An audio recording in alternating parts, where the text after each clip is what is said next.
imagine all life as you know it stopping instantaneously and every molecule in your body exploding at the speed of light. Total protonic reversal. Protonic reversal. Protonic Reversal with your host, Conan Neutron. Broadcasting from a secret underground lair in Milwaukee, Wisconsin. A gigantic middle finger to everything that is rotten about music, rock and roll, and corporate power. The thing is, though, if you don't laugh, you're going to go on a killing spree with sharpened nails. Confidence of a hero or a fool. I wasn't exactly certain which. Could not be more professional. It's only one I choose to devote my life to. That's okay. It means something. It means something. And they got away. You know, that's my take on it. What's yours? Protonic Reversal! That's like a science thing, right? Indeed it is. The science thing is a science place. It's a scientific fact that we are all up in your face. It is time once again for the one, the only Protonic Reversal. Welcome to it. Tonight's a very special episode. Shortly I'm going to be talking to not just Tim Jones, but also Jeff Libersher of Cheer Accident, who have a new record. It's great. Love it. Fan of that band. Fan of this record. Fan of these guys. So looking forward to having that on this special Protonic Reversal edition that is on a Wednesday and earlier and has me all out of sorts. But that's neither here nor there. Before we do any of that, welcome to Conan Neutron's Protonic Reversal. I'm your host, Conan Neutron. I am a rock and roll lifer that has been touring and recording for 25 years. Most known for the band Conan Neutron, The Secret Friends. Music is a huge part of my life, and I use the format of this very long-running podcast to talk about music with musicians whose work I enjoy and respect, but who may not be household names. This is episode 430. Now, this is your first time listening to the show. Archives of it are available for free. No ads, no sponsors, no kidding, protonicreversal.com. However, if you want to support the show and get episodes sooner, $1 a month at patreon.com/protonicreversal will achieve that goal. If you like the show or even just a single episode, please feel free to like, subscribe on your platform of choice, share it around the internet, even leave a review. All that helps people discover the show, and it's just a darn nice thing to do. So, here we go. Another episode, another Cheer Accident record. Fantastic. And I'm a fan. I'm a fan of this band. I'm a fan of this record. I'm a fan of these guys, as I mentioned earlier. I'm repeating myself. I repeat myself for emphasis, not for stress-related reasons. So without any further ado, I'd like to welcome Tim back. A little ado, perhaps. And for the first time, Jeff Libersher. Welcome, fellas. Thank you. Hey. I don't normally do groups. I'm not going to talk much, don't worry.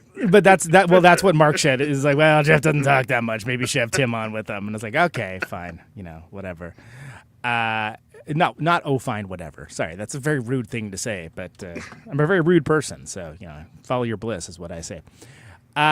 New record is called Admission, and very cool. It's kind of a melange, if you will, of a lot of the things that you guys have done over the years, but and it's a real good one, and I think we're gonna probably keep it focused more on that. Is there anything crazy or different about this one than the other ones? And I'll address that to you, newbie Jeff, before I let Tim talk. It's fairly short in length, I would say, for starters. I don't think there's anything too crazy about it necessarily compared to a lot of the other releases. Yeah, I mean the songs are, whatever. What does straightforward mean, right? That's not like this is like Bachman Turner Overdrive or something. But there's not the left turns or sort of surprise rock elements of it are maybe a little more distilled than dominant in the compositional process. Boy, look at me. It's like a musicologist over here. Well, we're dominating the musical process. Tim, how about you? Anything different on this one for compared to earlier ones? I think it's sort of just the more rockin' side of our melodic, road. Yeah. I do think it's sort of a hybrid of everything that's brought us to this point or something. I've been telling everyone it's our best album, so. It kind of seems like it's your, for lack of a better term, like the big pop album. and I say that, and it's that can mean a lot of things, right? Does it sound like the Carpenters? I don't know, not really. Maybe. I don't know. The album sounded like the Carpenters. Yeah. What's your frame of reference? Maybe it does. I don't know. But there's an immediacy to it that is really easy to kind of to understand, right? And I think it's something where there's been a sort of a lead up to that as well. But one of the things that I've always liked about you guys is always a surprise. Like it's always like you're just kind of following your own compass, wherever it goes on your own map. And if people want to come along, great. And if not, still going to be doing it. And I always appreciated that because it leads to some really daring things. Like, I'm, as you all know, I'm a huge fan of the Cheap Trick cover that goes epic on the one part. I was like, oh, that's so great. Extremely my sensibility is the best way to put that. So were these songs composed as a group, like to be put together, or was it just set up another way? And Jeff, I'll have you go first on this one too. No, some of the stuff came from fairly long ago, right, Tim? Like the first tune, right? For instance, I can speak to the tunes that I had more to do with. Those were fairly recent, within, I'd say, the past, 4 years-ish or so. Somewhere around there, perhaps. And how time works.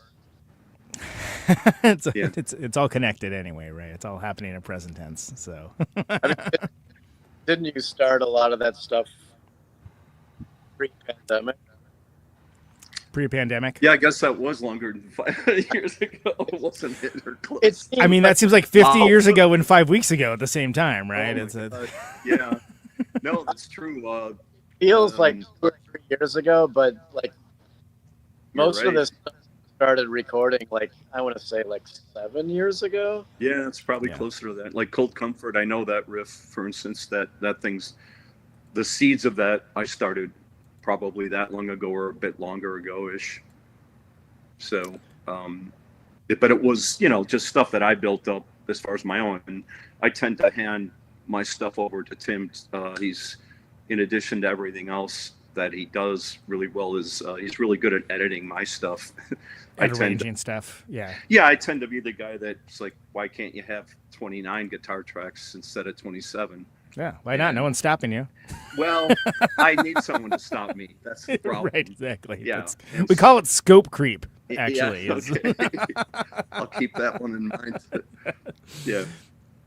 Well, and that's an interesting jumping off point because you guys have been making music a long time. And anytime you collaborate with someone for long periods of time, you understand, even micro expressions of their playing. So how was the adjustment period for that when you guys first started playing, taking it all the way back? Again, everything's happening in present tense, but when you very first started playing, what was that all about? What were the initial impressions, and how easily did that come together? There was never any adjustment at all. We fit together perfectly, literally from the get-go. No exaggeration. I agree. Yeah. Well, and at a certain point, I always say that, for some bands it happens early on, for some bands it maybe doesn't, that you're onto something special. You're like, oh, this is cool. This is something that's more than just having a good time or friends playing in a room. And was that something that came fairly early on with you guys playing together? We still haven't gotten beyond the point. Yeah, we're waiting for the fun time part. So, yeah. Well, and sure, that's the smart ass answer, which I would expect nothing less. But I'm being serious. Where that all right, this is this is more than the constituent parts of what's being brought to the table, right? This is now a meal rather than a bunch of ingredients. Well, we gave you a smart-ass answer from both ends, but Right. Mine was serious, even though it was hilarious. Like we really haven't gotten beyond friends in the room phase. Like that's just always what it's been, you know. Like we don't really have any, like highfalutin career notions. Yep. Agree. Well, and that's part of the achievable goals thing, where if the goal is to, make music that interests you and that you find exciting, then you're always going to be a success. And yeah, and when I first started playing with Tim, I had no grand illusions about anything as far as like playing music for the next 700 years or whatever it's been. I just was enjoying this thing being opened up to me, and I think Tim was at that point very serious about music becoming his life, and I wasn't there yet. And as I played more with him and the other musicians who have been a part of this early on and continuing, I discovered that I had a passion for it, and I don't think it was evident for me right away, at least when we started playing together. Didn't Grand Illusion end up in the crawl space? I think it did. Now you have to tell the story. Okay, yeah, please elaborate, Tim. Thank you. Oh my. Jeff and I lived together for a while in a town called Streamwood, and he moved out and lived closer to where he worked, and he left a bunch of his albums there. And we had this piano tuning party, which mostly entailed destroying this piano that was non-functional, but we made sure it was never out of tune ever again. And we put bits of the piano and everything else lying around in the crawl space, and included in that was Jeff's, or at least a portion of Jeff's record collection, including Styx. 3 or 4 Styx albums, and I think Grand Illusion. The Grand Illusion. Yeah. I was actually gonna make a Styx reference without realizing that you were referring to the Styx record, the Grand Illusion. Oh yeah. All right. Okay. Which that one is that's got Come Sail Away on it, right? Oh yeah. Yeah. Okay. I'm trying. Yeah, I was trying to place them because Styx has more records than people realize. maybe too many. like one, I think. Yeah, they have there's a what is it? Accept, I think, is another one that's like, wow, that band has way more records than you would think that they have. Considering I only know what Balls to the Wall, I believe, is their breakout hit. Yeah, which sounds exactly like AC/DC. So there you go. There's like, oh, this must be an AC/DC song, right? No, it's the band Accept, and it's their one hit, and it sounds like another band. Great. I'm sure they're crying themselves to sleep every night about that. But anyway, having nothing. So the Grand Illusion ends up in the crawl space. Why did this stuff end up in the crawl space? I guess I missed that part of it. It was the way, Another knot. I wasn't there to defend it, so. So then. Table anyway, so. Was it there for like future generations to discover, or like is like a time capsule? Like what's the situation here? Hopefully, yeah. This was 1985, so. They're discovering the Grand Illusion. Great, the best humanity has to offer. Anyway, coming up next week, Dennis DeYoung.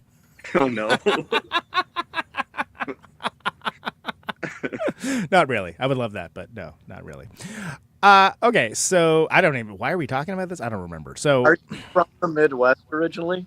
No, I'm from California. I'm from, I lived, the majority of my adult life I lived in Oakland, California, but I'm from the Kansas of California, the Central Valley.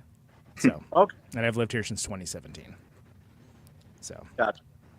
Oh, there you go. That's So you probably didn't even grow up knowing about Styx. Yeah, I mean, I don't know what to tell you. I had lots of classic rock played in my household. Let's put it that way. Oh, okay.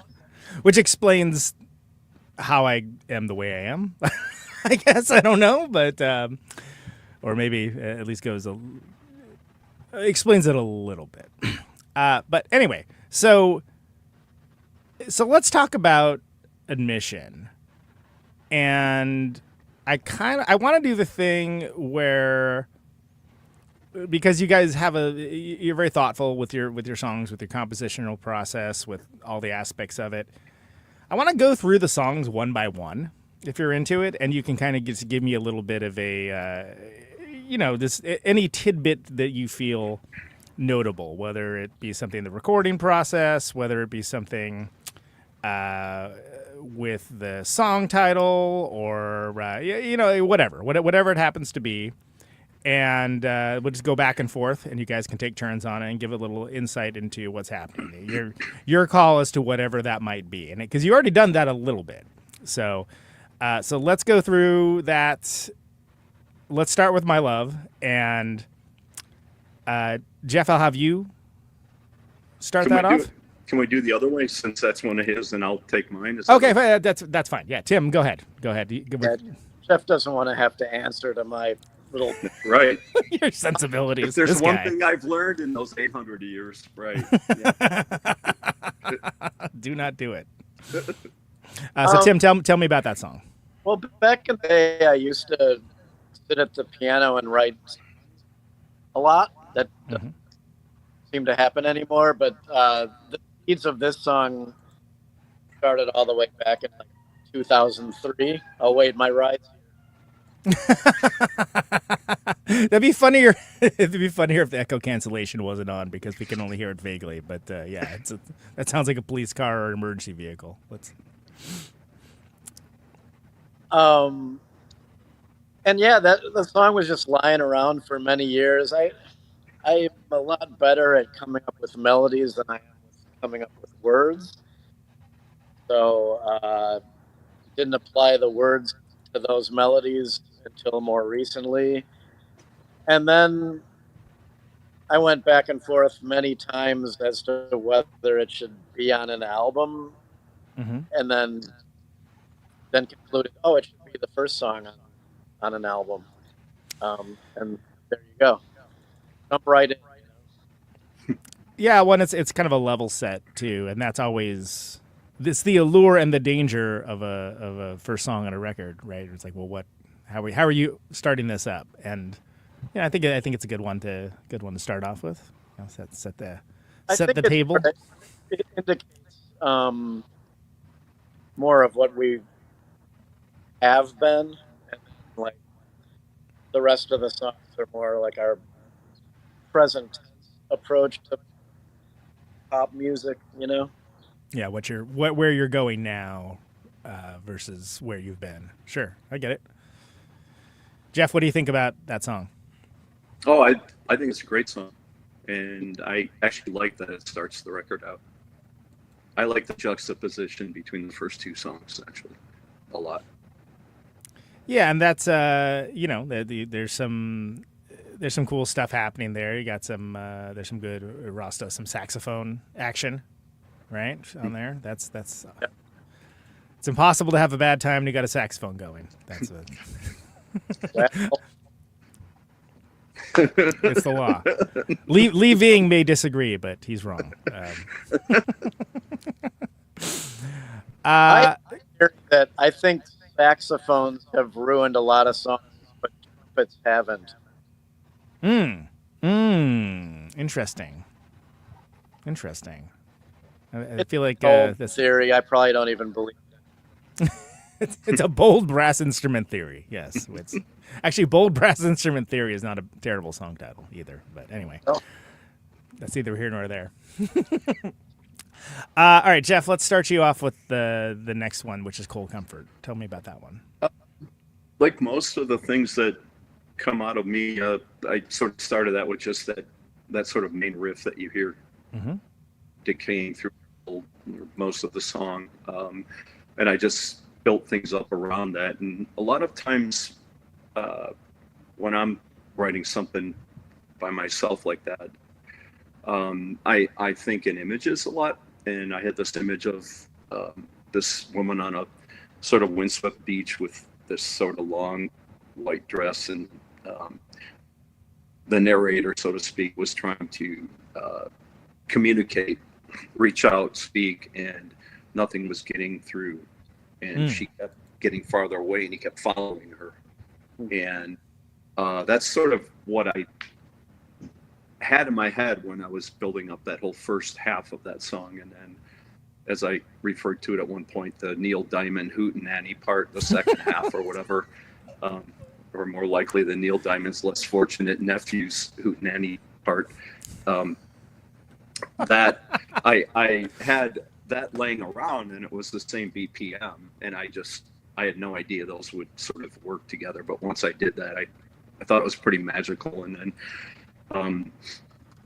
the ending, that's just me being me. So, and I thought Carmen sang the hell out of that one. Absolutely. Which Talking is about Savior, though, right? Oh my God, I'm so sorry. Thank you. Yes. Yeah. Well, yeah. We'll get there. We'll get there. The end of Cold Comfort isn't a hootenanny at all, is it? No, it's not. What's the opposite of a hootenanny? Yeah. But yes, apply what I just said to when we get to soul. Yeah, you got it Savior. unlocked. Sorry. You got it unlocked. That's the important thing. Yeah. You're pre-prepping. You're pre-prepping for the difficult ones. Yeah, exactly. Can I say Neil Diamond's Unfortunate Nephew's Hootenanny is also a great song title. So you're giving away gold here. Cold Comfort, yeah. So I just sort of kept building up around the. I also had an image in my head of that, and it was this sort of like claymation figure, just sort of like mechanically trying to move, and that sort of like the chunk chunk chunk built up next, and then everything just sort of like came afterwards, and then the ending is what it is. So yeah. We used to be a proper country with claymation. Yeah, anyway. Claymation's great. I got nothing against old days. Yeah. The good old days, absolutely. Yeah. People talk about demo-itis, like spending a lot of time trying to capture the essence of a demo. I'm really proud of us that we did actually capture the essence of Jeff's demo for that ending. I think we got there. That's great. I'm proud of the fact that after Tim hearing the demo, he still wanted to capture that essence of the demo on the final song. So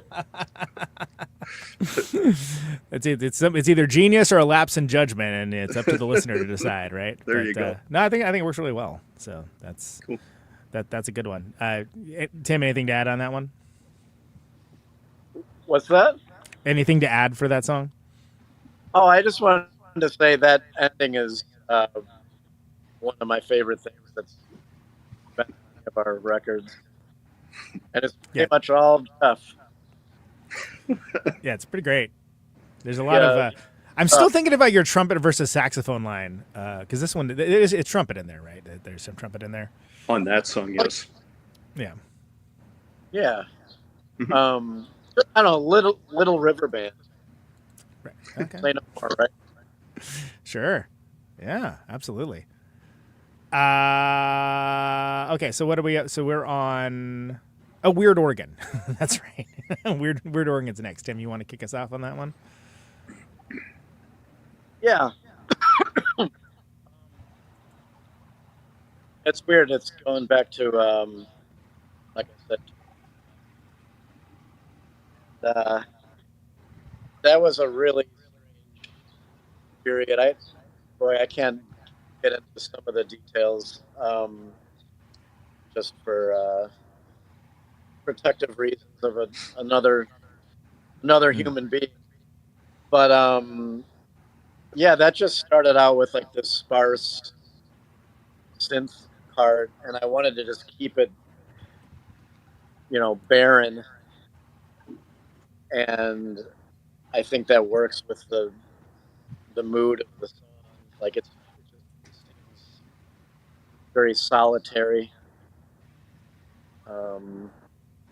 But yeah, there's a lot of weird emotional stuff going on in the making of that song, and I wish I could get more into specifics, but maybe someday I'll be able Can to you finesse it. can you get into specifics about the mouth drums? When in doubt, that's all I got to say. We first in a song called Business Mm-hmm. 7, enduring American. I don't know why we don't use mouth drums on just about every song. I think it's unethical, like how little we've used mouth drums over the years. Is it Michael Winslow? Is he the fellow that from the Police Academy movies and whatnot? That is like the king of the mouth sound effects. Is that yeah? That is Michael Winslow. I just looked it up. Wow. How do I know that? I don't. Why do you know that? Why do I know that? Yeah. Why and how do I know that? Yeah, the man of 10,000 sound effects, known for his ability to make realistic sounds using only his voice. Okay, there you go. It's good to be known for something. Yeah.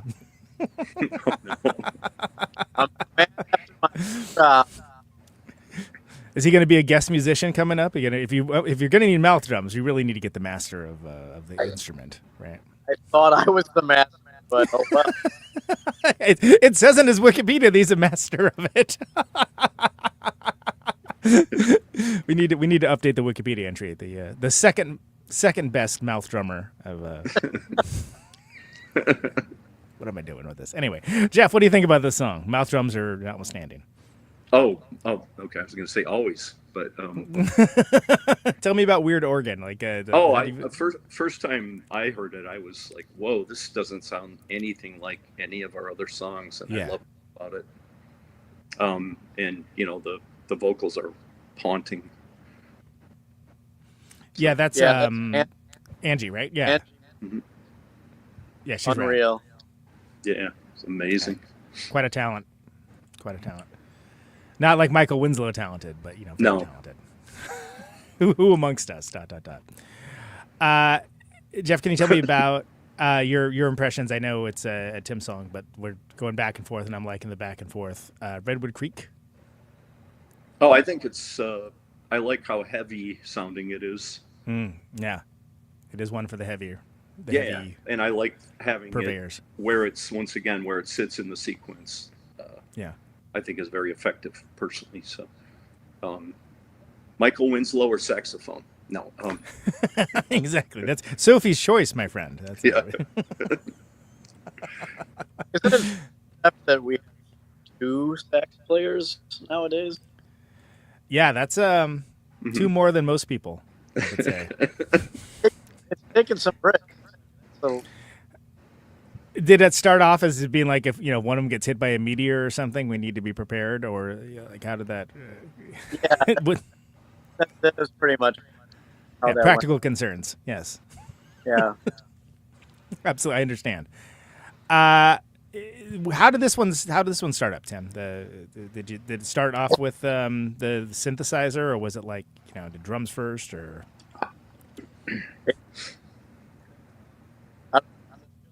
Filtering. Wow, wow, wow, wow. You gotta use that expression. Wow, wow, wow, wow. That's good. Wow. Yeah. That's solid work.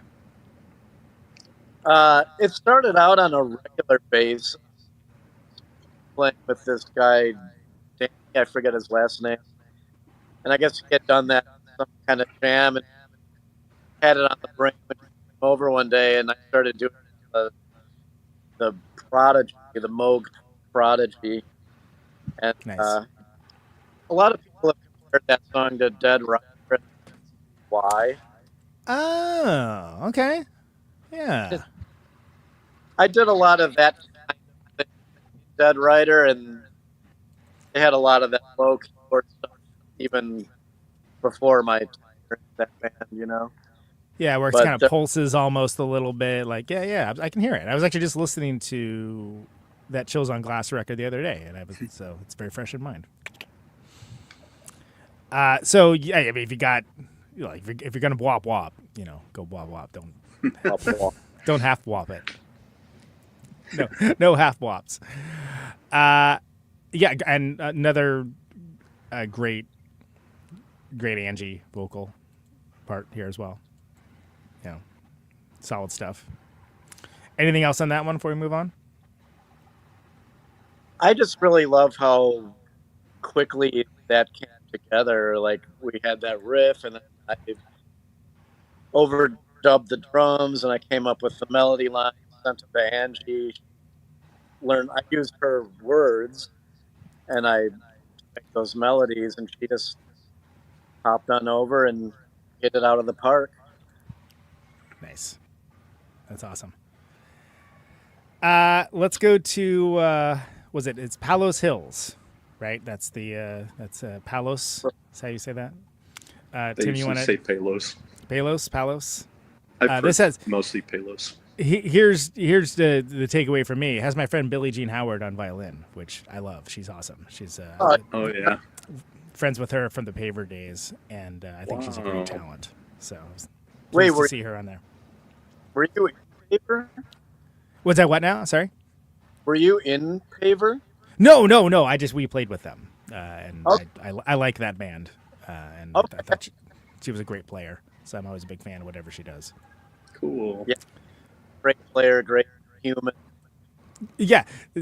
I should have mentioned that. Great player, great human. Great player, terrible human. Just the worst. Like the absolute worst.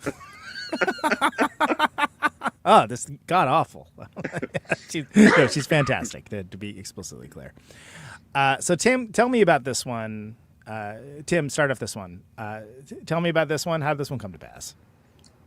Well, we had just done a Black Sabbath cover show at the Hideout. It was New Year's Eve. Wow. Going into 2015. By we, I mean Becker, Reed Coker, Stephen Howard, and myself. I was just the replacement drummer. Josh had screwed up his hand or wrist, I forget which. And I learned a bunch of Sabbath tunes, and it was a really, really fun show. And after that show, I just went home and felt very alone, like going into New Year's, like there was this like hyper social, like celebratory vibe, just like at my house by myself. And I listened to a song from this Joni Mitchell album that Angie had given me for Christmas. It's an album called For the Roses. And I re-listened to the second to last song on side one, and the vibe was really working with whatever mode I was in at the time. And I went right to the piano and started doing those like intervals for Palos Hills. And it just went from there. But it was a very immersive vibe going on, very like essentially lonely.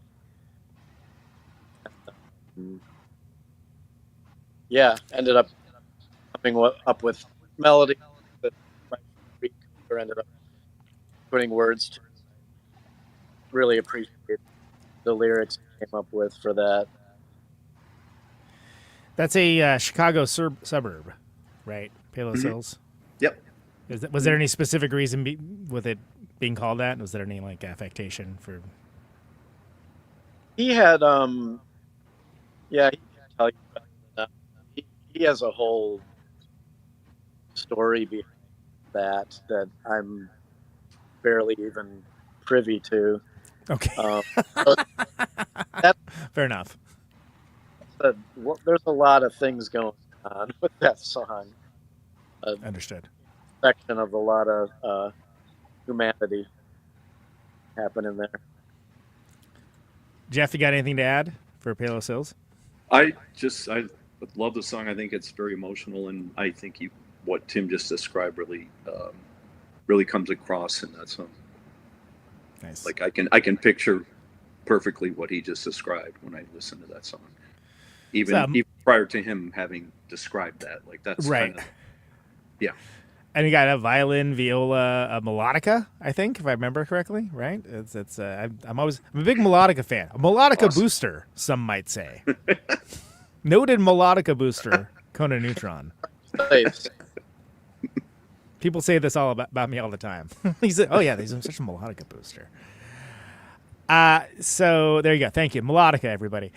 Gold-plated savior is the next song, Jeff. That's one of yours, right? So you can start if you rewind a little bit, it's the Neil Diamond's less fortunate. That's the one, Hootenanny or whatever. Yeah, Neil Diamond's unfortunate nephew's Hootenanny. Yes, Yeah. This is the Hootenanny one, right? Yeah, the second half. The first half is not a Hootenanny.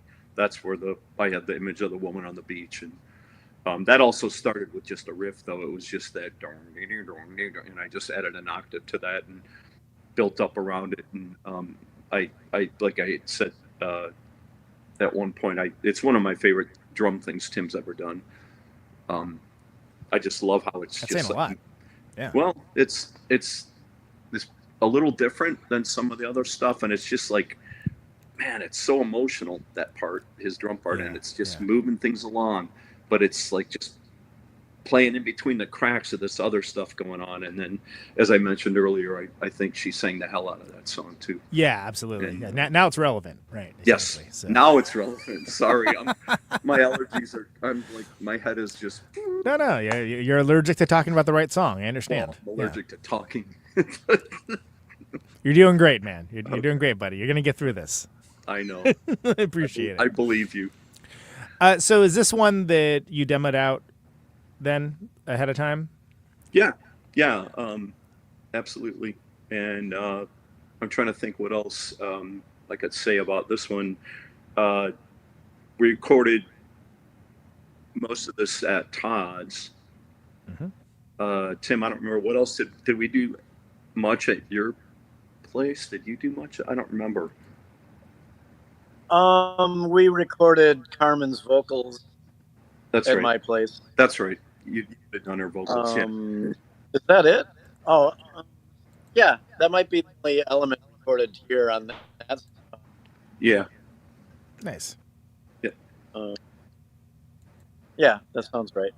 And I tend to not write a lot of words, but I'm usually fairly happy when I get them eventually, but it will take me 6 months to write, like a set of decent words, whereas Scott Rutledge, who writes the words to a good number of our songs, he's just much quicker and better at it than I am, certainly. So in this case, in this song, I ended up happy with what I had, but it took a while. So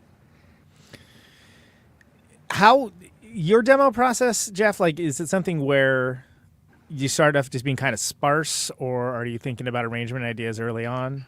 No, I tend to overdo things. That's why I was hinting at earlier. Tim's really good at sort of helping me edit some of that stuff, and not just layers of tracks and guitars and everything else, but arrangement-wise, I'll fall in love with some section that's just, I want to just kind of keep going on, and sometimes you want to make that half as long and things like that. So, but I tend to present my demos with the whole kitchen sink already in there. So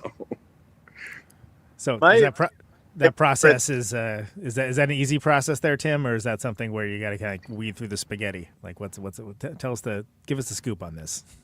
Well, my favorite thing in the whole world, whether it be my stuff or Jeff's stuff or mixing improvisations, my favorite thing to do is subtract. Right. Like, that's really satisfying to get rid of large what's going on, be it in terms of time or density of instruments or whatever. I just like to remove. Can I tell you that an aphorism that I personally adopted, when in doubt, take it out? It served me pretty well, I would say. I think I need a T-shirt. People can infer all kinds of meaning from it, but I'm talking about in musical arrangements, of course. But Well, I mean, I think we go both extremes. 'Cause, it can get challenging because, as Jeff was saying, sometimes you do want to just hear something go on and on. And we've certainly been known to do that as well. And I don't run from the stuff we've done in the past where we'll milk it. But I like both worlds. I like the size thing and the more is more thing. Sometimes less is more, and sometimes more is more, as it turns out. That's right. Yep. All right, so let's go to the closer, which is Die For Me, and that's again, you're setting a mood with an opener, you're setting a mood different kinds with the closer. So Jeff, you want to kick us off on that one? Yeah, I actually remember where I came up with the three little chords. We were actually rehearsing, and I remember just in between thing, and I just did a thing, and I remember taking my phone out and recording a little voice note just so I would remember that. Yeah. That's great.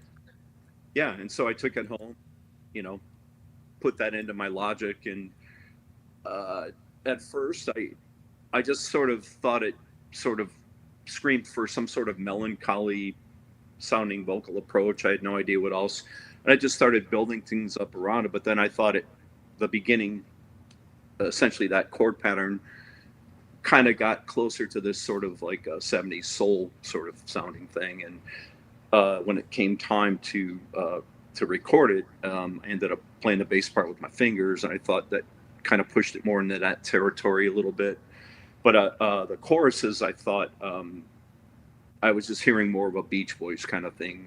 Okay. In a way, to me, it's Todd Rundgren to a degree. You can hear that ninth. He uses that one chord a lot, and I could just sort of hear that. And sure. And I think, I handed that off to Scott to do the words for it. There's a juxtaposition there between like the sort of like weightedness of his words versus the sort of soul and the Beach Boys part chorus and the whole, outro thing. And I like that juxtaposition also a lot. So, and I think Bethany killed that one. So. Oh, yeah, absolutely. Yeah. No, it's great. And it's it's a good way to end the record too. It's not, it certainly doesn't overstay its welcome. It does what it does. And there you go. You get some, you get some good darn music there. Tim, anything to add for Die For Me? Yeah, well, someone had mentioned recently somewhere that it has a very summery quality, and okay, yeah. Myself, and I'm wondering what about it makes me think that, like it does sound like some R&B song heard on like a transistor radio in like 1973, but in the summer. I'm definitely yeah. Like Bethany recorded her vocals in my basement in the dead of winter, but it's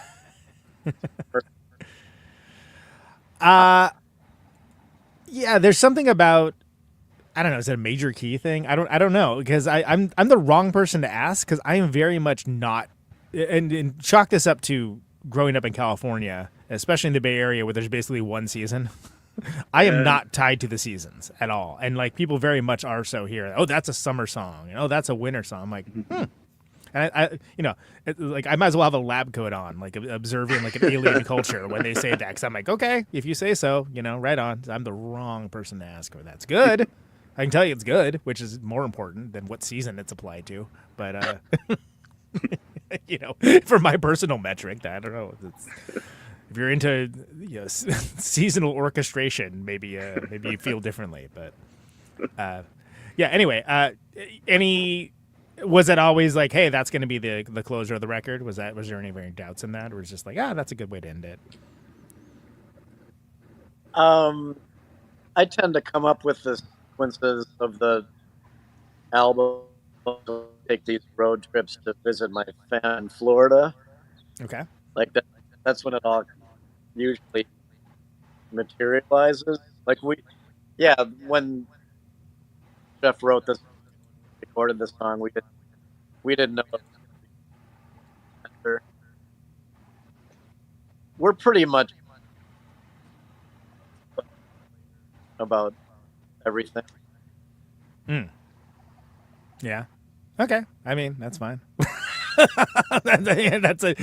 Not everything needs to be like meticulously orchestrated, right? I mean, you got that in the music, so I'm getting it's hilarious what a difference an hour makes that I now have the sun coming in my face right now. By the way, audio listeners will have no idea what I'm talking about, but yeah, it's I'm getting an eyeful on the right side over here. So, the record cover's cool. That's the fellow from Ruins, right? That did that. I always think you guys have a lot of. Who did the record cover? The guy from Ruins. No. Yeah, did you say Ruins? Oh yeah. Mark Fisher, Skin Graft put it together, but it was the original photograph was from our friend Drummond. Okay. The cover photo was okay. I have a Ruins story for you. Yeah, lay it on me. I love Ruins. It involves my drum set. Okay. What is it? I don't usually play my own drums live because we played at Bernie's Bagel in Columbus in 2003 between two metal bands with like gigantic drum sets. Right. Like, why does everyone bring their own sets? Stupid. Yeah. And so I haven't ever since.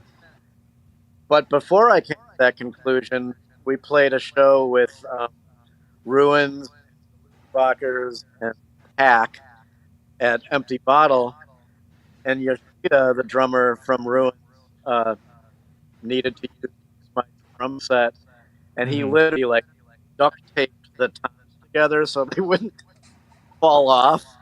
And we were standing at the bottom, like looking up at my drums, like, so you use those for recording? I'm like, yeah. And he,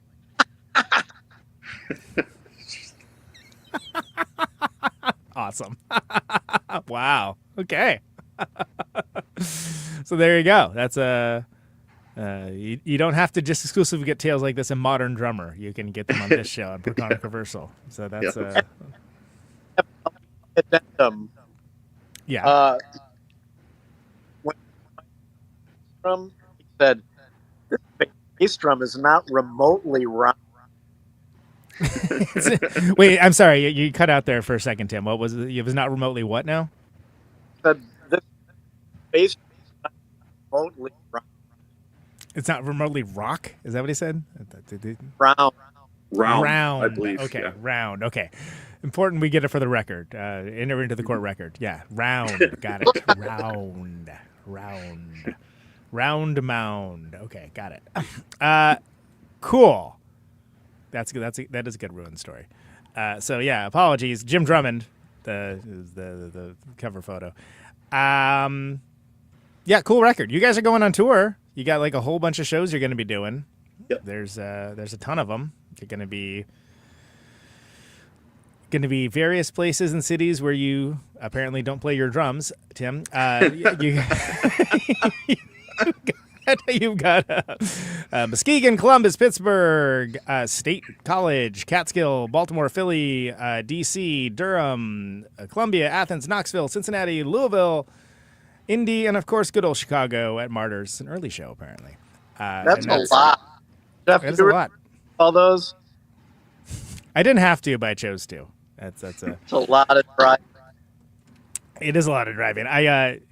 We just were out ourselves, and because I do all the booking, because it becomes useless knowledge the second the tour's over. I took every opportunity possible to name every city that I could because it's knowledge that doesn't leave my brain, but it's completely useless when the tour's done. So, there you go. That's the Conan Neutron story. Record's great, guys. Anything you want to add that we didn't get to in this? Anything you want to add for upcoming activities, for any of the tour dates or anything? Is there any place you're very excited specifically about playing or anything? Or what do you got? Said something that I've sort of been thinking for many years now. Tours are great after they happen. After they're done, they're great. They're great in retrospect. It's like, oh yeah, that was great. Instead of just, boy, we sure have been in this vehicle for a very long time. I wonder when I'm going to be able to pee. Awesome. So, Tim, you've been on the show before. I believe we did this before. I didn't bother to listen to check. I'm using the royal we. Isn't that great? Isn't it awesome? When we close the show. Oh, yes. When we close the show, it's the only canned question that we ever ask. I'm going to have both of you guys answer this. And it's an open-ended question. You can choose to interpret it however you like. But why do you do what you do? Tim, you first. Wow. Yeah. I've done what I do, so I cannot trace it back to an origin. Unfortunately, you broke up right when you spoke, so that's no, we're still together. We make a great couple.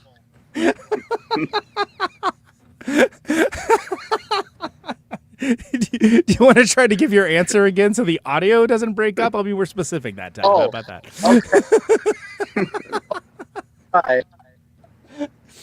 I said that I've been doing what I've been doing forever, and I think back to an origin.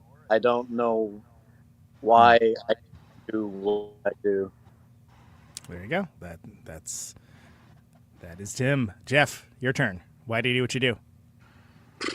This is probably a much longer story. It's a long-form show, my dude. I know, but I'm gonna reserve that for another time, perhaps. Oh, you're gonna reserve it for my competitors? How dare you? I'll throw you right off the show. I wouldn't do that to you.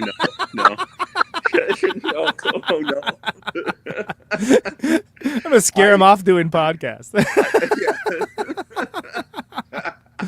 No, you can answer as long and as short as you want. It's whatever works for you. When you're on Rogan, just talk about the MMA shit.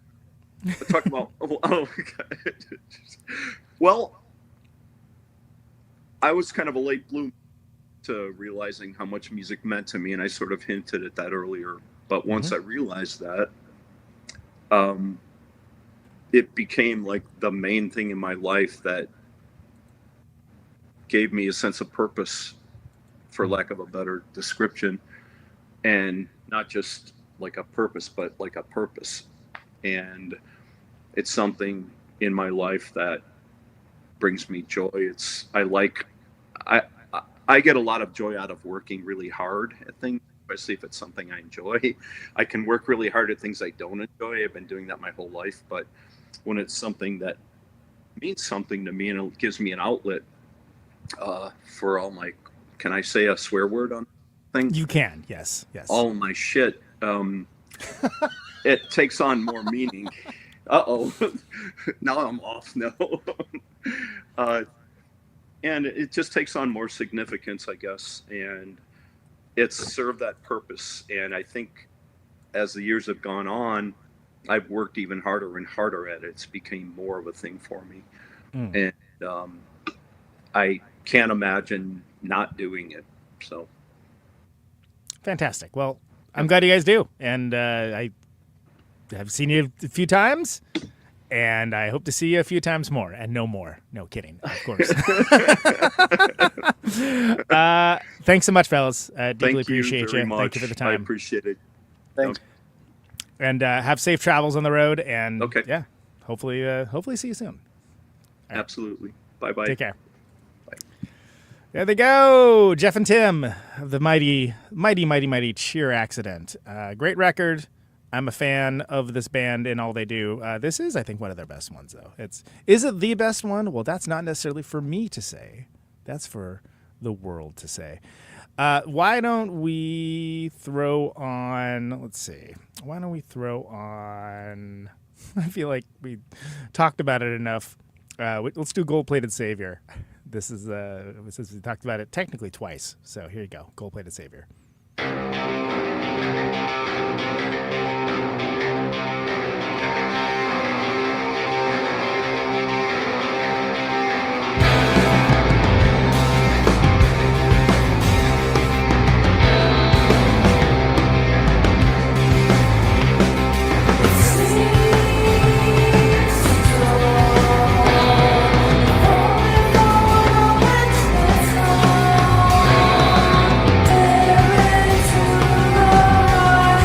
the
right, there you go.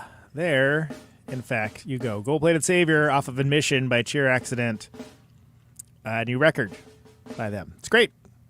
They're practicing some other form of castration. That's all I know about it. But you can find that. You can get a copy at skingraftrecords.bandcamp.com or to skingraft.com. Or you can go to any one of their many tour dates to go buy it from them in person. Put some gas in that gas tank, people. Anyway, I'd like to thank Tim and Jeff for coming on the show. Always a pleasure. Love talking some Cheer Accident in this house and any house, really. The name of the show is Conan Neutron's Protonic Reversal. Thank you so very much for listening to it. The show airs normally Thursdays, 8 Eastern, 7 Central, 6 Mountain, 5 Pacific. Streaming live on YouTube. Podcasted later everywhere. Always free, no ads, no sponsors. No kidding. Archives of the show, always available for free. ProtonicReversal.com. $1 a month at patreon.com/ProtonicReversal gets you advance access, though. It helps keep the lights on this joint. So appreciate it for folks that do that. Back at it. Thank you for folks liking, subscribing on your platform of choice, sharing the show around, because all that helps people discover the show. It beats back the algorithm, and we appreciate that deeply. So thank you. I'm using the royal we again. Great, fantastic. You can find the show on all forms of social media that I'm aware of. So make sure to drop a follow. Sure, yeah. Make sure to follow on any of those things if that's your deal. If it's not, good on you. Let's see. What else? This microphone turns sound. I think that's about it. John Fine coming up next week, so stay tuned. Stay safe out there. Check you later. Out on Route 128, you're dark and lonely. I got my radio on. Can you hear me now? Can you hear me now?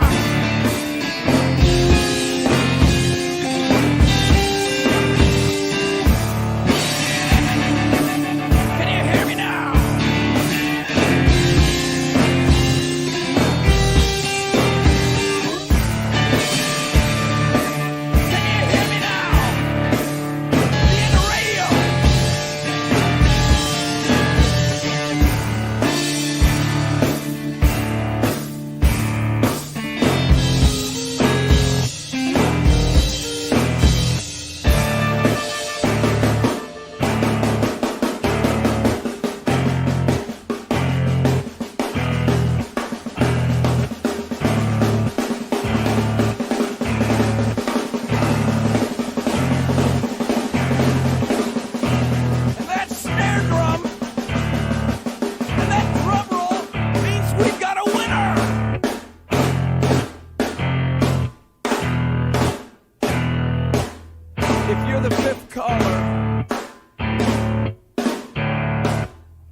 Welcome to my top 10.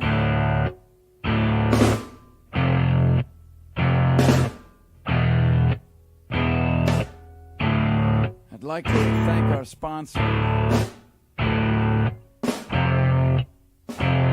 But we haven't got a sponsor. Not if you were the last man on earth. She was prepared to prove it.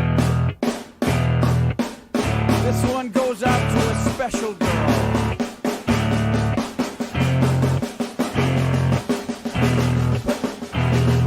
But there is no special girl.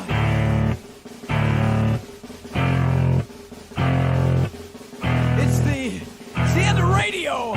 The last announcer plays the last record. The last what? Leaves the transmitter. Circles the globe in search of a listener. Can you hear me now?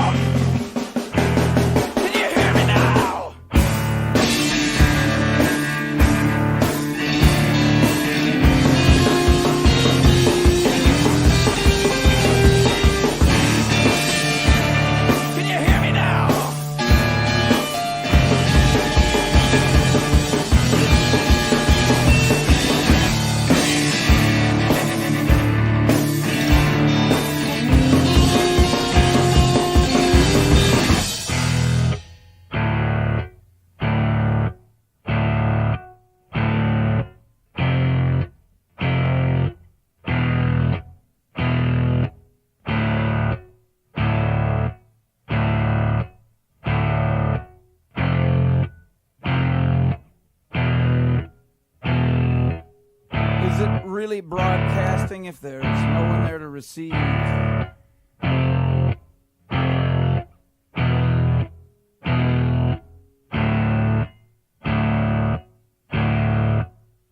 the end of radio. As we come to the close of our broadcast day,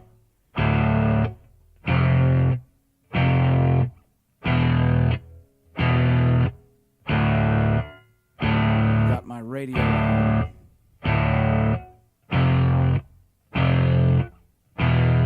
Can you hear me now?